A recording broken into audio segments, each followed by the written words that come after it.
नीतिसूत्र शिकत असताना आपण शिकता शिकता 18 अध्याय संपवले, बरोबर? 18 अध्याय संपवले आणि आपण मागील अध्यायामध्ये आपण शिकलो की आम्ही प्रभूच्या बरोबर आहोत का प्रभूमध्ये आहोत. आणि बरोबर तर यरूशलेममध्ये 27 लाख लोक होते, पण येशूच्या मध्ये कोणी नव्हतं. आणि म्हणून हजारो लोक आजही बरोबर आहेत, पण येशूमध्ये किती आहेत हे फार महत्वाचं आहे. आणि म्हणून आम्हाला येशूमध्ये जीवन जगायचं आहे. आज आपण याच्या मरणाकडे वचनाकडे जात असताना, नीतिसूत्राचं पुस्तक वाचत असताना मी लक्षात घेतलं पाहिजे की पवित्र शास्त्र आम्हाला काय शिकवतो. देवाचं वचन पुन्हा एक वार सांगतो मी, लक्ष द्या. देवाचं वचन खूप चांगलं आहे. बोला हालेलुया. खूप चांगलं आहे. आणि ते समजून घेण्याकरिता आम्ही देवाकडे देवाचा आत्मा मागितला पाहिजे की दे बापा, की तुझं वचन आम्हाला समजून सांग, समजू दे. आम्ही वाचतोय पण आम्हाला समजत नाही, आणि ते समजून सांगणारा देवाचा आत्मा आहे. आता वचन ऐकणारे लोक नको आहेत देवाला, लक्षात घ्या. वचन ऐकणारे नको आहेत. भरपूर वर्ष ऐकले. वचन सांगणारे नको आहेत. तुम्ही गल्ली गल्ली बोळानं जा, तुम्हाला पाहायला मिळेल की वचन सांगणारे तुम्हाला भेटतील. मोबाईल उघडला तुम्हाला हजारो संदेश सांगणारे भेटतील. एखादा कार्यक्रम असला तर फक्त माईक हातात मिळायची संधी की लोक लगेच वचनाला सुरुवात करतात. त्यांना सांगितलं ना बाबा साक्ष द्या, साक्ष बाजूला राहते, ते वचन लगेच सुरू करतात. अब्राहम आणि इसाक आणि याकोब, देव म्हणतो तुम्हाला सांगणारे पण नको, भरपूर झाले, कोटी देव वचन सांगणारे झाले, पण वचन जगणारे किती आहेत? बोला हालेलुया. वचन जगणार आम्हाला बनायचं आहे. असं म्हणलं जाईल की हा धार्मिक मनुष्य आहे, हा वचनाप्रमाणे आचरण करतो. वचन जगायला शिकलं पाहिजे. वचन जगायला शिकलं पाहिजे.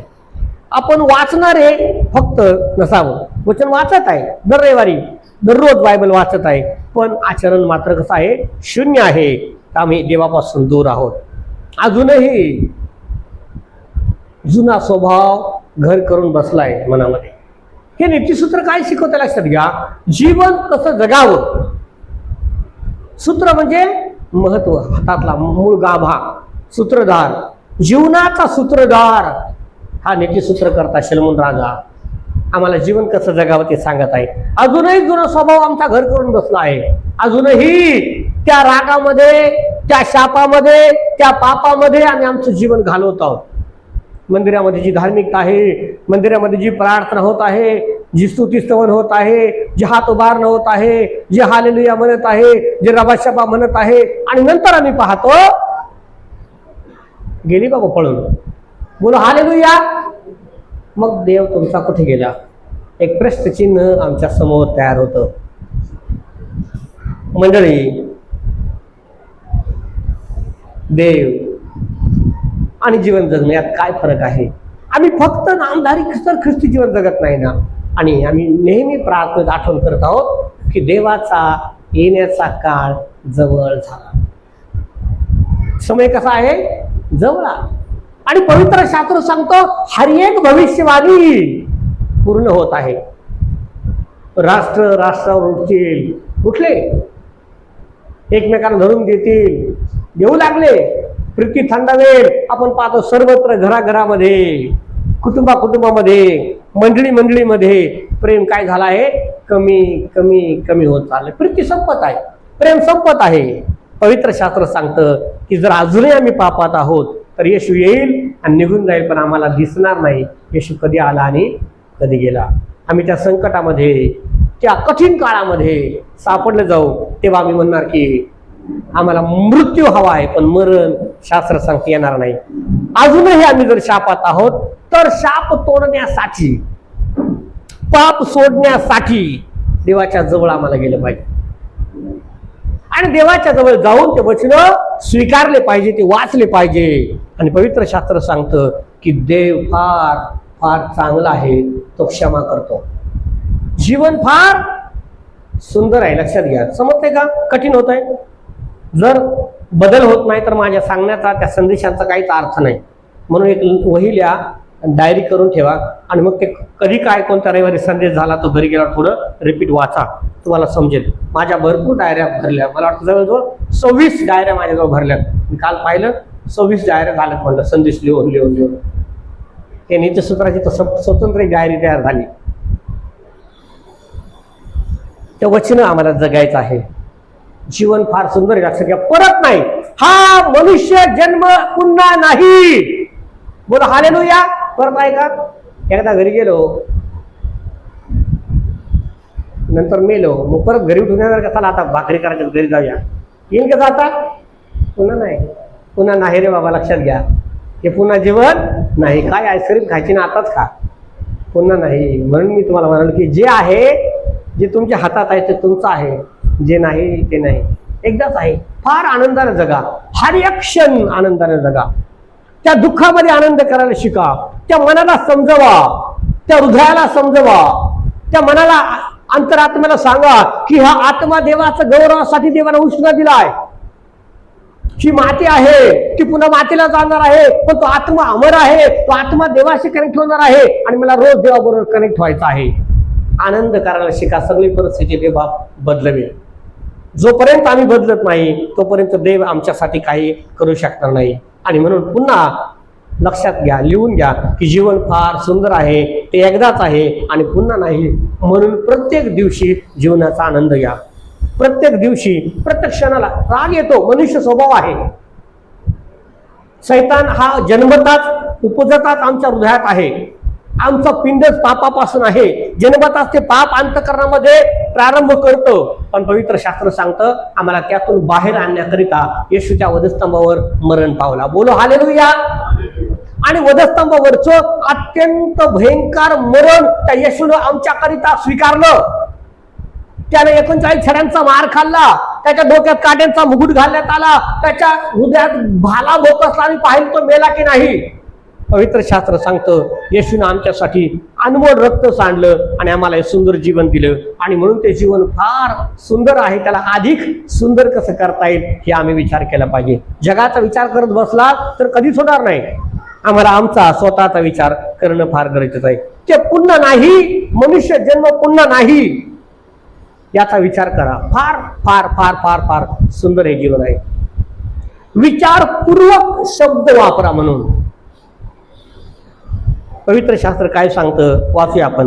नीतिसूत्राचं पुस्तक अध्याय 19 पहिलं वचन वाचा. काय म्हटलंय? काय म्हटलंय? ज्याची वाणी कुटील आहे. कुटील म्हणजे आता बोला. हा, विटा, कडू म्हणा थोडक्यात. आपण तर काय या बाबाबरोबर बोलावं, त्याच्या तोंडातून चांगलं म्हणून शब्द निघत नाही. बाई घरात भांडायला सुरुवात, भांडणाचं मुळे येऊ. याची वाणी काय म्हटलंय? कुटील. वाणी म्हणजे तोंड, वाणी म्हणजे शब्द. आमच्या मुखातून निघणारी वाचा जर कडू आहे, दुखवणारी आहे, चांगली नाही, तर सगळ्या प्रकारचं वाईटाचं मूळ कोण आहोत? आम्ही आहोत. लक्षात घ्या. आमची वाणी चांगली असली पाहिजे. ते इतकं सोपं नाही. आमच्याबरोबर आम्ही असं म्हणतो की ते पुढचा मनुष्य इतका वाईट वागतो, इतका दुष्ट आहे, इतका चांगला नाही. तेव्हा येशू ख्रिस्ताला आमच्याकडं आम्ही केंद्रित केलं पाहिजे आणि प्रभूकडे पाहिलं पाहिजे आणि म्हटलं पाहिजे की आमच्या प्रभूच्या तोंडावर थुंकले म्हणजे थुक्यांचा थर साचला. 500 पेक्षा अधिक लोक त्याच्या अंगावर थुकले. त्याच्या थुक्यांच्या थरातून त्याचं तोंड सावरलं, पण तो त्या लोकांकडे त्यानं प्रत्युत्तर केलं नाही. बोला हालेलुया. तेव्हा आम्ही लक्षात घ्यायचं, हा जर कुटील शब्द वापरतोय ना, कडू शब्द वापरतोय ना, हा लय वाईट बोलतोय ना, घालून पाडून बोलतोय, कडू बोलतोय, ही कडू बोलते ना, तर हे कोणापासून आहे? सैतानापासून आहे. आपण शहाणं व्हायचं. आणि काय म्हटलंय? सैतानाला वाव देऊ नका, मार्ग बदला. नाही तर काय म्हटलंय? सैतानाला तुमच्या पायाखाली तुडवण्याची तुमची ताकद असली पाहिजे. आणि कशाला तुडवाल तुम्ही? शांत राहिलं. येशू ख्रिस्तानं काही भांडण केलं का? मारामारी केले का? थुकले, मग काय केलं त्यानं? तो शांत राहिला आणि काय म्हणला? हे बापा, यांना समजत नाही, हे काय करतात, त्यांना क्षमा कर. बोलो हालेलुया. क्षमा कर. कुणी काही पण म्हणू द्या, तुम्ही शांत राहा, नाश होणार नाही. फार सुंदर. मी वाचत होतो, बापाला म्हणलं देवा किती आमच्या जीवनाशी निगडीत वचन तू लिहून ठेवलेत, फक्त त्याचा विचार मात्र आम्ही गांभीर्याने करावं. फक्त वाचलं वरवर सोडून दिले ना, मग ते समजत नाही. वारंवार मी तिथे फिरत होतो वाचताना, म्हटलंय की ज्याची वाणी, अरे ज्याची म्हणजे कुणाची? माझी वाणी का? ज्याची, जो कोणीही असो. काय म्हटलंय? जो कोणीही असो, स्त्री असो, पुरुष असो, लहान असो, मोठा असो, ज्याची वाणी कुटील आहे, कडू आहे, कडू धावण्याप्रमाणे आहे, कडू कारल्याप्रमाणे आहे, कडू आहे. तर काय म्हणलंय, असून तो मनुष्य कसा आहे, मूर्ख आहे. पवित्र शास्त्रात कसा आहे तो, मूर्ख. आणि मग मी तुम्हाला म्हणालो, मूर्खाचा आमच्या आजूबाजूला तोटा नाही. मूर्खच मूर्ख बनलेले, ज्याने त्यानं उठायचा नाही, काय माहित नसतं, पण शहाण्याच्या गोष्टी करायच्या, पण आचरणात मात्र कसं आहे, शून्य आहे. आणि म्हणून देवाचं वचन मी तुम्हाला सुरुवातीला म्हणालो, वचन सांगणारं बनू नका, वचन जगणार बना, वचन आचरण करणार बना, वचन वाचणारे पुष्कळ आहेत. आज अनेक लोकांचे बायबल पाठ आहेत, पण आचरणात कुठे आहे. आम्ही आमच्या लेकरांशी बोलतो तेव्हा मधुरतेने बोललं पाहिजे, नवऱ्याशी बोलतो तेव्हा मधुरतेने बोललं पाहिजे, पत्नीशी बोलतो तेव्हा आमचे शब्द गोड मधुर असले पाहिजे. भांडण होणार नाही, एकदाच आहे. आणि आयुष्य एकदा संपल्याच्या नंतर पुन्हा आयुष्य नाही, लक्षात घ्या, पुन्हा नाही. एकदा म्हातारा झाला, तरुण होता येतंय का, नाही होत आहे. किती पण काळ लावा केसाला, वरून जरी काळ लावलं तर आपण हाडकं सांगतात, काळ लावून जमणार नाही. समजतंय का, एकदा का तो दिवस गेला, एकदा का ते म्हातारपण आलं, पुन्हा कशानंही तरुण होता येत नाही. आहे का काय औषध तरुण होण्याचं, गेलात मेडिकलला आणि एक गोळी घेतली आणि परत 18 वर्षात झालं, होता येईल का, नाही. म्हणून पवित्र शास्त्र काय सांगतं लक्षात घ्या, ज्याची वाणी कुटील आहे तो घराचा नाश करणार आहे. तेव्हा समजायचं हे सैतानापासून होते, मला त्यांच्यासाठी उपवास आणि प्रार्थनेची गरज आहे, मी अधिक काळ त्यांना प्रार्थनेमध्ये वाढवेल. आणि एकच गोष्ट लक्षात ठेवा, फक्त आमच्या घराला, आमच्या जीवनाला, आमच्या मंडळीला, आमच्या समाजाला, आमच्या जीवनाला वाचवणारा फक्त देव आहे. प्रार्थना आहे की एक दिवस परिस्थिती काय करेल, बदलवेल. आम्ही म्हणून कधी बदलणार, धीर धरून वाट पहा, बदलेल. 38 वर्ष त्या दुखणेकराने वाट पाहिली. किती वर्ष, 38 वर्ष. कोणीतरी येईल आणि मला त्या पाण्यात सोडेल. पाणी हलतंय, रोगी जातात, बरे होतात, तो रोज डोळ्याने पाहतोय. किती वर्ष झाले, 38 वर्ष. एक दिवस आला त्याच्या आयुष्यात, येशू आला त्याला म्हणाला की उठ, आपली बाज घेऊन चालू लाग. आणि मी तुला सांगतो ना, तो उठला आणि आपली बाज घेऊन काय झाला, चालू लागला. एक दिवस येईल ती म्हणाल की देवानं माझी प्रार्थना ऐकली, देवानं माझी परिस्थिती बदलली, देवानं माझी समस्या सोडवली, परमेश्वरानं माझं दुःख दूर केलं. तो तुमचे अश्रू पाहतो, लक्षात घ्या, तुमचे अश्रू तो बुदलीत भरून ठेवतो. पवित्र शास्त्रात म्हटलंय, काहींची प्रार्थना लवकर ऐकली जाते, काहींना विलंब लागतो. आता का लागतो याचं उत्तर नाही, पण एक दिवस आहे तुमची प्रार्थना ऐकली जाणार आहे. आणि म्हणून म्हटलंय की आमचे शब्द कसे असले पाहिजे, मधुर, मधासारखे गोड, रुचकर असले पाहिजे. एकमेकांना आदरानं, आदरतिथ्यानं, आदर भावनेने बोला, बायकोला आदर भावनेने बोला. आमची जीभ काय म्हटलंय, आग आहे. काय म्हटलंय, शरीरातला सर्वात लहानसा अवयव आहे, पण संपूर्ण विश्वाला कशाला म्हटलंय, विश्व म्हटलंय. लक्षात घ्या, विश्व म्हणजे अख्खी पृथ्वीला आग लावणारी कोण आहे, जीभ. फार भयंकर आहे. वाचा याकोबाचं पत्र, त्याचा 3रा अध्याय वचन 6 पासून पुढे वाचा. तुम्हाला पाहायला मिळेल की जीभ काय काय करते, तिचे काय काय कारनामे आहेत. ती शांत राहणार नाही.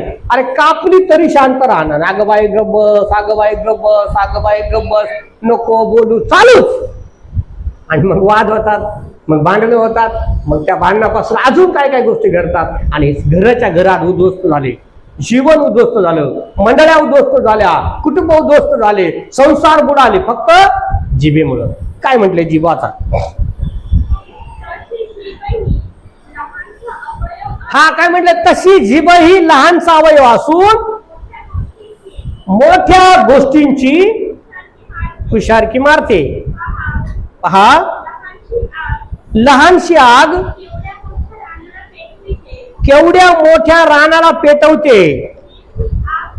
जीभ ही आग आहे, ती आणि तिचे भुवन आहे. आपल्या अवयवात सर्वात लहान अवयव, अमंगळ करणारा अवयव जीभ आहे. ती सृष्टीची चक्र पेटवणारी आहे, ती नरकानं पेटलेली आहे.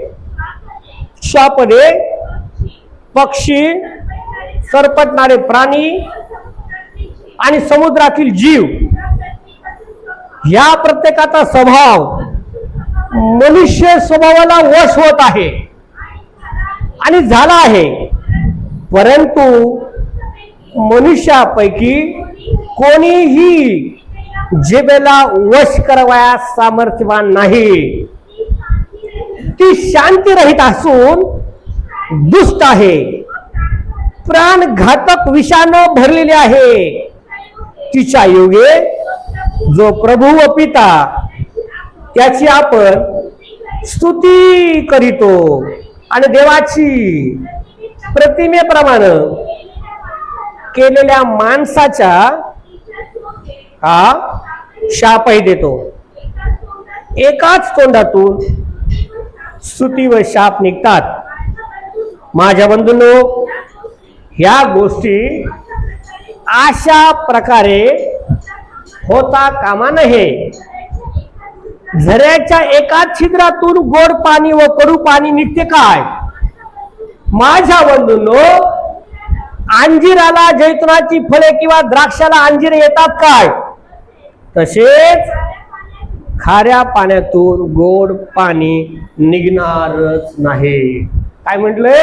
आमची जीभ आम्हाला ताब्यात ठेवणं फार महत्वाचं आहे. आम्ही जर त्या तोंडानं परमेश्वराची भक्ती करतो, स्तुती करतो, तर आम्हाला त्याच तोंडानं घरामध्ये सुद्धा चांगलं बोलता आलं. बोला हालेलुया. मोठ्या म्हणायचं जोरदार हालेलुया. आम्ही आमच्या मनाशी संकल्प करू की मी माझ्या घरात चांगलं बोलायचा प्रयत्न करेन, माझ्या कुटुंबात मी चांगलं बोलायचा प्रयत्न करेन. मी सांगत नाही, लक्षात घ्या, पवित्र शास्त्र सांगतं. मला माहित नव्हतं की 19 अध्याय मला आज शिकवायचा आहे. त्यात असं लिहिलंय मला माहित नव्हतं. जेव्हा घरी गेलो, मी वाचायला सुरुवात केली आणि म्हटलं की रे बापा, वारंवार तू नेहमी ज्या गोष्टी आम्हाला गरजेच्या आहेत त्या गोष्टी शिकवतोस. काय म्हटलंय? की ज्याची वाणी कुटील आहे, ज्याची जीभ म्हटलंय चांगली नाही, तर ती जीभ आमचं जीवन काय करते? उद्ध्वस्त करते. निगेटिव्ह विचार, लक्षात घ्या. निगेटिव्ह विचार समजतात ना? वाईट विचार सारखे मनात बोलतात. सारखं वाटतं माझं डोकं दुखतंय. विचार करा फक्त, डोकं दुखतंय, आपाप दुखायला सुरू होतं. सारखं विचार करण्याने माझ्या इथं असं काहीतरी दुखतंय, आपाप तसंच व्हायला सुरुवात होतं. हे दुःख कुठे आहे? पहिलं मनात येतं, डोक्यात येतं. तशी कृती करायला, तसं विचारांचं आहे. चांगलं होणार नाही जर सकाळपासून विचार केला तर चांगलंच होत नाही असा दिवस. बोला हालेलुया. नाही होत. असा विचार केला काय होणार नाही, चांगलं होईल. धावा करा देवाचा. देवाला सांगा, परमेश्वरा, ही परिस्थिती बदलून टाकणारा तू देव आहेस, ही आजारपण बदलून टाकणार तू देव आहेस, आरोग्य देणार तू देव आहेस. आमची परिस्थिती बदलून जाईल, आमचं चांगलं होईल, आमच्या लेकरांचं चांगलंच होईल, आमच्या घराचं चांगलंच होईल, कारण तू आमच्या बरोबर आहेस ना. बोला ना बरोबर, बोला, भांडा देवाशी, प्रार्थना करा. संकट आल्यावर आम्ही काय करतो? त्याच्यावर तोंड टाक, त्याच्यावर तोंड टाक, त्याच्यावर भडक, याच्यावर भडक, याच्यावर राखाड, त्याच्यावर राखाड, आणि सगळं वातावरण खराब करतो. आणि त्यानं काय होतं? परिस्थिती अजून बिकट होऊन जाते. त्या कठीण काळामध्ये देवाच्या चरणाजवळ येऊन पहा, प्रार्थना करा की देव मार्ग दाखवेल. काहीतरी परमेश्वर दाखवेल, देव मार्ग काढेल. काय करावं प्रभू मला सुचत नाही, अशा परिस्थितीत मी काय करावं? तेव्हा देव मार्ग काढतो.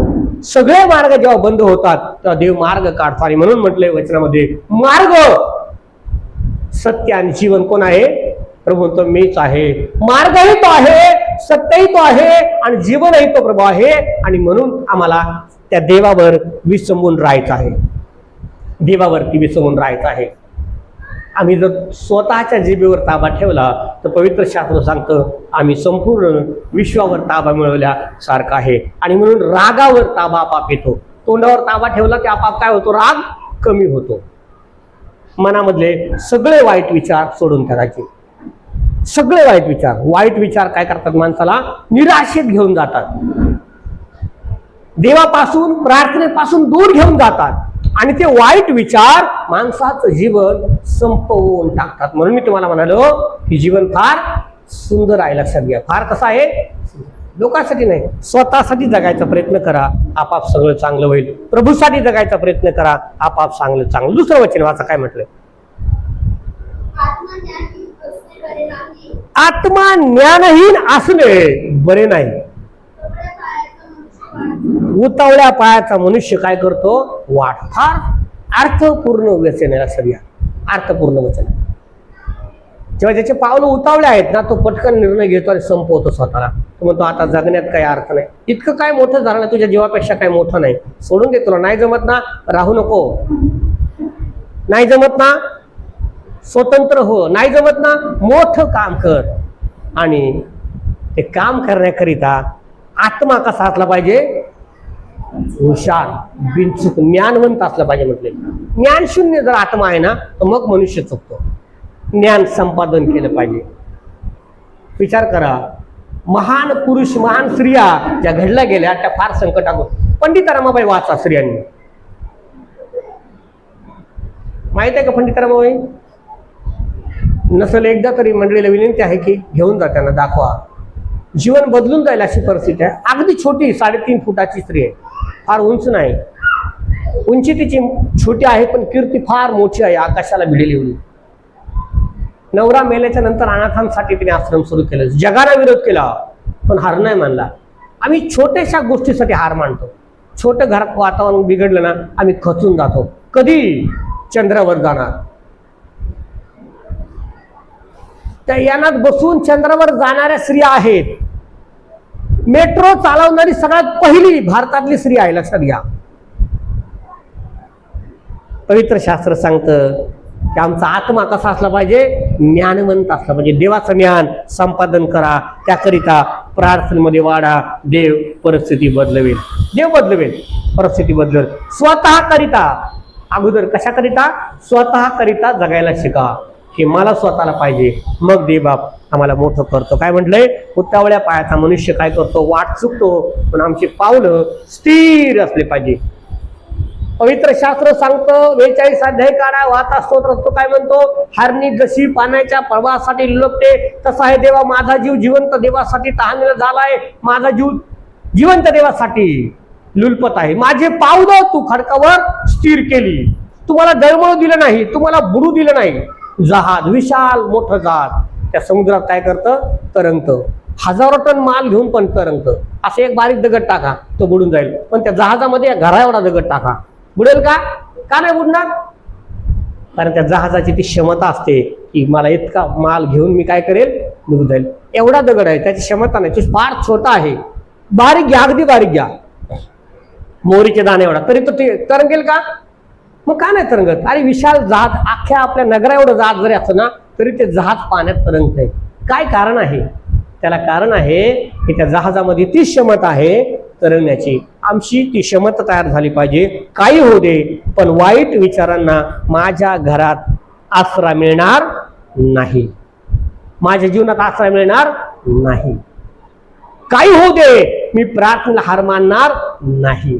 काही होऊ दे, मी संकटाला माझ्या जीवनामध्ये वाव देणार नाही. आणि मग पहा, बदल घडल्याशिवाय राहत नाही. त्या जिभेला ताब्यात ठेवायचं, कंट्रोल करायचं, बोलायचं नाही, मौन धरायचे. काय वाईट माझ्या मुखातून निघलं नाही पाहिजे.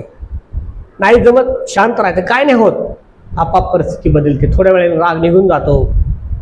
आम्ही जेव्हा कंट्रोल करतो आणि मग देवाचा विजय होतो. आणि म्हणायचं मोठ्याने, हालेलुया, देवा मला तू रागावर विजय दिलास. तिसरं वचन वाचा, काय म्हणते? मनुष्याची मूर्खता त्याला काय करते? मार्ग भ्रष्ट करते आणि त्याचे मन परमेश्वराच्या विरुद्ध रूढ होतं. म्हटलं रुडतो, रुसतो मनुष्य. कोण रुसतो? मूर्ख माणूस. कोणावर रागवतो? देवाला. देवाला मी अनेक लोक पाहिजे रागात भांडण करणार, चिडचिड करणार आणि डायरेक्ट देवाला शिव्या द्यायला सुरू करतात. चांगली गोष्ट आहे का? समजत आहे का? सगळ्यांना लक्ष द्या. डायरेक्ट माणूस कोणाला टार्गेट? अरे तू ख्रिश्चन आहेस ना, तू देवाचा आहेस ना, काय शिकवलं तुमच्या देवानं? आता देव कशाला आला याच्यामध्ये? भांडण कोणी केलंय? आम्ही. रागवतोय कोण? आम्ही. दोष कोणाला देतो? देवाला. देवाचं काय काम आहे का? कोण म्हटलंय? मूर्ख मनाचा मनुष्य. पवित्र शास्त्रात लिहिले. देवाला दोष देणं नाही आमच्या हातात आहे. आणि म्हणून मी तुम्हाला म्हटलंय, प्रत्येक ठिकाणी आम्हाला काय करायचं? राग विवाद सोडून हात उंच करून प्रार्थना करायच्या. परिस्थिती आपोआप बदलली जाते. परिस्थिती बदलते. ती परिस्थिती बदलण्यासाठी तर आम्हाला देवामध्ये वाढत वाढत आणि वाढत जायचं आहे. परिस्थिती बदललीच पाहिजे. चौथं वचन वाचा, काय म्हटलंय? संपत्ती मित्र जोडीते आणि गरीबाला मित्र सोडून जातात. जर तुम्ही धनवान आहात, श्रीमंत आहात, चांगले आहात तर हजारो मित्र तुमचे होतील. पण तुम्ही गरीब आहात ना, लोक म्हणतील काय त्या भिकारड्याकडे जाते, चहा सुद्धा नाही पाजायचं, चला निघू, नको थांबायला. म्हणून काय म्हटलंय, आमची परिस्थिती चांगली झाली पाहिजे. पुढे म्हटलंय, खोटी साक्ष देणाऱ्याला शिक्षा चुकणार नाही, लबाड बोलणारा सुटणार नाही. जर यात खोटी साक्षी देऊन मोठा होत आहे, जर यात लबाड्या करून मोठा होत आहे, पण शास्त्र सांगतं तो एक दिवस गुंतणार, सुटणार नाही. पुढे वाचा, थोर मनुष्याची बहुत लोक हाजी करतात आणि दानशूर प्रत्येक जण त्याचा मित्र असतो. जो दान धर्म करतो, तो उदारांत करण्यात आहे, त्याला मित्र अंतर देत नाहीत. पण असं म्हटलंय, दरिद्र्याचा, जो दरिद्री आहे, जो गरीब आहे म्हणा किंवा भिकारी आहे, त्याचा भाऊ सुद्धा त्याला काय करतो, द्वेष लावतो. इथं लिहिलंय शास्त्रात. काय म्हटलंय, दरिद्र्याचे सर्व भाऊ त्याचा द्वेष करतात. ख्रिस्तातले पण भाऊ, सख्खे पण भाऊ त्याचा द्वेष करतात. म्हणतात की हा आयुष्याने घालवलं, काय सुधारणा करून घेतली नाही. देव संधी देतो, त्या संधीचं सोनं आम्हाला करायचं असतं. आज समय आहे परीक्षेचा, परीक्षा दिलीच पाहिजे. बोलो हालेलुया. परीक्षेला झोपा काढल्या नाही, आज परीक्षा आहे ना, मग मी आज प्रार्थना करतो, चालेल का? परीक्षेला प्रार्थना करून नाही चालणार, परीक्षेला पेपरच लिहावा लागतो. देवानं ज्या त्या गोष्टीचा समय दिलाय, उचित समय म्हटलंय, कष्ट करण्याचा समय, खाण्याचा समय, पिण्याचा समय, पेरण्याचा समय, राखण्याचा समय, कापणीचा समय. आणि म्हणून पवित्र शास्त्र सांगतं ज्या त्या समयाला जे ते आम्ही केलं पाहिजे. पुढे 8-9 वचनामध्ये म्हणलंय, खोटी साक्ष देणाऱ्याला शिक्षा चुकणार नाही, लबाड बोलणारा नष्ट होईल. या भूतलावरून तो काय होईल, नष्ट होईल. देवबाप त्याला पुसून टाकतो. जो लबाड आहे, खोटा आहे, खरं वागत नाही, देव त्याला पुसून टाकतो. आणि म्हणून देवानं आम्हाला तर हातातील बाहुलीप्रमाणे जपावं, याकरिता आम्हाला सत्याच्या मार्गावर चालायचं आहे. आणि तो मार्ग म्हणजे येशू ख्रिस्त आहे. म्हणून प्रभू असं म्हणाला, मार्ग, सत्य आणि जीवन मी आहे. आणि जो हा मार्ग, ज्यांना हा मार्ग सापडला ते अगदी थोडके आहेत. जो या मार्गाने चालतो तो सार्वकालिक जीवनाचा वाटेकरी होतो. आणि म्हणून आम्हाला मूर्खता सोडून देवाच्या मार्गावर चाललं पाहिजे, कारण मूर्खाला संतोष देणाऱ्या गोष्टी आवडत नाही. पवित्र शास्त्र सांगता, नीतिसूत्र करता हजारो वेळेस मूर्ख मूर्ख मूर्ख लिहित आहे, सांगत आहे, म्हणत आहेत. का? कारण आम्ही सुधारावं, कारण आम्ही त्या मूर्खाच्या गोष्टी करू नये. आमच्या जीवनात, आमच्या घरात, आमच्या संसारात, आमच्या आचरणात त्या गोष्टी नसाव्यात. 13 वचनामध्ये काय म्हणले पहा, मूर्ख मुलगा, काय म्हटलंय, मूर्ख मुलगा आपल्या बापाला कसा आहे, अरिष्ट, म्हणजे मोठं संकट असल्यासारखं आहे. नाही बापाला घराच्या बाहेर काढतायत, नाही घरात घेतायत, नाही दुश्मनी करतायत, नाही दोस्ती करतायत, नाही प्रेम करतायत, नाही मारतायत. करायचं काय याचं, काय करावं याचं? कसा आहे तो, मूर्ख आहे, त्याला काही समजतच नाही. तेव्हा काय म्हटलंय, त्याला त्याच्या सोपून द्या, त्याच्या मरणावरती. शास्त्र सांगतं परिस्थिती बदलवणारा देव आहे. पुढे फार सुंदर लिहिले स्त्रियांकरिता. लक्षात घ्या, जर आम्ही अशा आहोत तर आम्हाला बदललं पाहिजे, जर नाही तर देवाला धन्यवाद दिला पाहिजे. बोला हालेलुया. मोठे बोला हालेलुया. वाचण्याच्या आधी जोरदार बोले हालेलुया. आता वाचा काय म्हटले, बायकोची कटकट. पुढे, सतत गळणाऱ्या घरासारखी, सतत गळणाऱ्या छपरासारखी, सतत गळणाऱ्या छतासारखी. काय म्हटलंय, बायकोची कटकट. जर घर का गळा असलं, आपण इथे एक वांड लावलं, ते भरलं का, इकडे एक वांड लावलंय, तिकडे. आता नाही, आता परिस्थिती बदलली. असे गळके घर मी पूर्वी पाहिले, माळवाद आहे, असं पाणी चाललंय बाबा लाकडावरून, आणि ते पाणी पडलं ना, लाल पाणी, ते शर्ट घालू शकत नाही दुसऱ्या दिवशी. पत्र्याचं पाणी चाललंय, ताप टोप इकडे तिकडे. कोणाला म्हटलंय, हसू नका, कोणाला म्हटलंय, बायकोला. कोणच्या बायकोला, जी सारखी किरकिर किरकिर किरकिर किरकिर नवऱ्याच मागत करत राहते. भाजी नाही किरकिर, टमाटे नाही किरकिर, पैसे नाही किरकिर, हे नाही किरकिर, सारखी किरकिर. किरकिर नाही करायची, शांत राहायचं, सांगायचं आनंदानं, अहो आज टमाटे हरकत नाही, टमाटे नसले तरी आपण भाजी करू शकतो, नका टेन्शन घेऊ. सारखी किरकिर करणारी बायको कशी म्हटलंय, गळक्या घरासारखी आहे. मग तिला वैतागतो तो बिचारा, आणि काय करतो, म्हणतो नको मला, मी निघून जातो. शास्त्र सांगतं मूर्ख मुलगा तर तो म्हणतो कसा आहे, अरिष्ट आणणाऱ्या सारखा आहे आणि कटकटी बायको गळणाऱ्या घरासारखी आहे. पुढे वाचा. आणि घर आणि धन ही बाप दादांपासून वडिलांपासून आपाप मुलाला प्राप्त होते. बापाने घर बांधलं तर मुलाला आपाप मिळणार आहे, त्याला काही गरजच नाही घर बांधायची, त्याला आपाप माहित असतं ते माझ्या पूर्वजांचं आहे. काय म्हटले, घर आणि धनी वडिलांपासून मिळालेले दयाभाग्य होय. पुढे, पण सुज्ञ बायको सुज्ञ पत्नी ही परमेश्वरापासून प्राप्त होते, त्याकरिता प्रार्थना कर. दे बापा, सगळं काय कामावता येतं, पण एकदा का लग्न झालं परत बदलता येत नाही, लवकर परत नाही. आणि म्हणून मला सुज्ञ पत्नी दे, नसेल तर तिला सुज्ञ बनवा, तिला त्या साच्यात घाला, प्रार्थनेत घाला, तिला वाढवा, ती सुज्ञ बनेल. आळस घरात आहे, बायकोला आळस आहे, नवऱ्याला आळस आहे, लेकरांना आळस आहे, तर मग काय म्हटलं आम्ही, शत्रूच्या हातात असल्यासारखं आहे. वाचा. आळस घोर निद्रेत लोटीतो, रिकामा फिरणारा माणूस नेहमी काय करतो, उपाशी मरतो. नाही खिशात रुपया, तो काय करणार आहे, उपाशीच मरणार आहे. पुढे वाचा. जो आज्ञा पाळतो तो आपला प्राण रक्षण करीतो, हा, जो दरिद्र्यावर दया करीतो आणि परमेश्वराला उसनं देतो. 12 वचन वाचा, 21 वचन, सॉरी. मनुष्याच्या मनात अनेक मसलत येतात,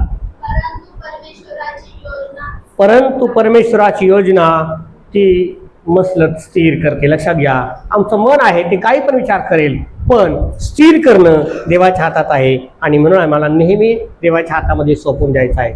पवित्र शास्त्र आम्हाला शिकवतं आळस आम्ही सोडला पाहिजे. 23 वचनामध्ये म्हणले, परमेश्वराचे भय जीवन प्राप्तीचा मार्ग होय, जो तो धरितो तो सुखाने नांदेल.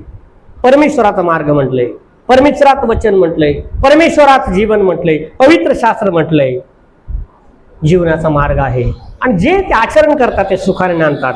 पुढे 24, 25, 26 वचनात वाचलं ना, तुम्हाला पाहायला मिळेल आळशासाठी लिहिले. इतका मनुष्य आळशी असतो असं म्हटलंय. वाचा.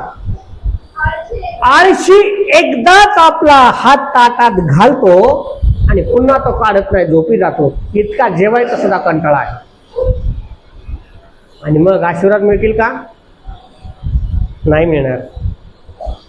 आशीर्वाद मिळण्यासाठी आम्हाला परमेश्वराच्या जवळ गेलं पाहिजे. आनंदानं भरण्याकरिता देवाची उपासना करणं फार महत्वाचं आहे. पुढे वाचा.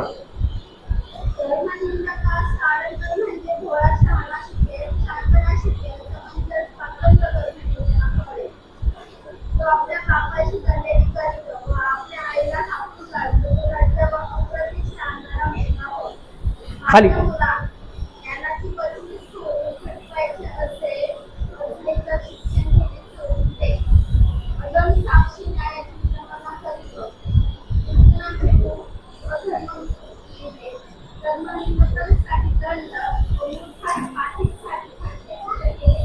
बस पा काय सुंदर त्या नीतिसूत्र करता शर्मन राजाने हर एक वचन लिहिलंय. विचार करा त्या प्रत्येक वचनाचा की ते आमच्या जीवनाशी किती निगडीत आहे. तर म्हणतो की योजना करणं मनुष्याच्या अंतःकरणात आहे, पण ती योजना सिद्धीस नेणे माझ्या हातात आहे. तू काय पण कर, शेवटी मला सगळं काय करायचं आहे. तुम्ही पाहाल अनेक लोकांच्या साक्षीमध्ये पाहाल, अनेक लोकांनी पाहिलं असेल की ज्यांनी राजवाडे बांधले, देण्यात घ्या काय बांधले, राजवाडे बांधले, मोठमोठे महाल बांधले, करोडोंची संपत्ती साठवली, जमीन भैर करून संपत्ती साठवली, त्यांचं वारसपणे आहे का? आता कोणी घेतली ती संपत्ती? शासनाने घेतली, कोणीतरी लोकांना सापडली. कुठेची कशासाठी इतकी धडपड करायची आहे? अरे जे डोळ्याने दिसतंय ना त्याच्यावर प्रेम करा, नवरा डोळ्याने दिसतोय त्याच्यावर प्रेम करा, बायको डोळ्याने दिसते तिच्यावर प्रेम करा, लेकर डोळ्याने दिसतात त्यांच्यावर प्रेम करा. जे ताटात आहे ना ते पोटात जाऊपर्यंत तुमचं नाही देणं ठेवा. तुम्ही ताटात घेतले 2 भजी आणि असे बसलात आणि आता खायचे, बसता बसता असं पाहता आता खातो, जरा चहा गार होते आता खातो. केवढ्यात एक जण म्हणतो लय भारी भाजा केलाय रे, आज भजी गेलेत का? एक तर गेला. तुम्ही बघत ताटात बसा, अरे एकच राहिला. इकडे तिकडे आता दुसरा जर कुणी आला ना तो घेतो, म्हणतो आज भजी गेलेत भाई, ते खाल्ला. तुम्ही राहिला मला खायचे होते फक्त चहाच राहिला, भजी तर गेले. तेवढेच दोन होते. म्हणून लक्षात घ्या, जोपर्यंत तू पोटात जात नाही ना तुमचं नाही. पण पवित्र शास्त्र सांगतं लय फार हाव करायची काय गरज नाही. आहे त्याच्या देवाला म्हणजे देवा मला फार सुखी केलंस, किती सुंदर तू जीवन दिलंस. परमेश्वर दे बापा, इतका वीर शूर मोठा धाडशी पराक्रमी महान योद्ध्यासारखा नवरा दिलास, धन्यवाद तुला. बोला हालेलुया. तुम्ही असं म्हणा, फार सर्वात सुंदर, मनानं छान, चांगली, कर्तृत्वदार, माझ्या लेकरांना सांभाळणारी, माझ्या कुटुंबाला सांभाळणारी, माझ्या मुलांना जीव लावणारी, माझ्यावर प्रेम करणारी इतकी चांगली बायको दिली दे बापा तुला धन्यवाद. बोला हालेलुया. बोला की जोरात म्हणा ना, असं ताई एकदम शांत राहतात. बोला चांगले दिले देवा धन्यवाद. आणि चांगलं होईल. बायकोला चांगलं बोला की आपाप आमच्याशी चांगलं बोलायला लागेल. कधी कधी नाही बोलत, काही ना सवय असते, तुम्ही इग्नोर करा. मी तुम्हाला सांगितलं की बोलू द्या, आम्ही चांगलं बोलूया, आपण चांगलं होऊया.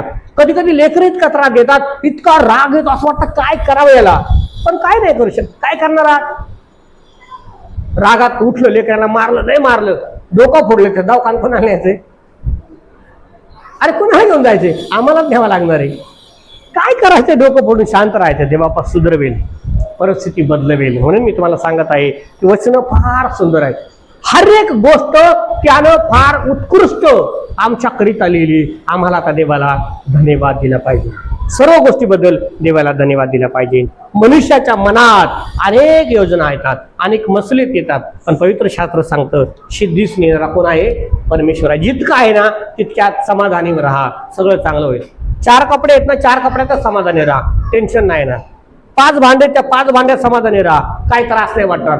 जेव्हा मोठी हाव करतो, मोठी अपेक्षा करतो, संकट आपाप येतात. आणि म्हणून आम्हाला नेहमी आनंदी राहावं हेच देवाचं वचन शिकवत. दे बाप आम्हाला आशीर्वादित करू या वचनांच्या द्वारे. मी प्रार्थना करू परमेश्वराला.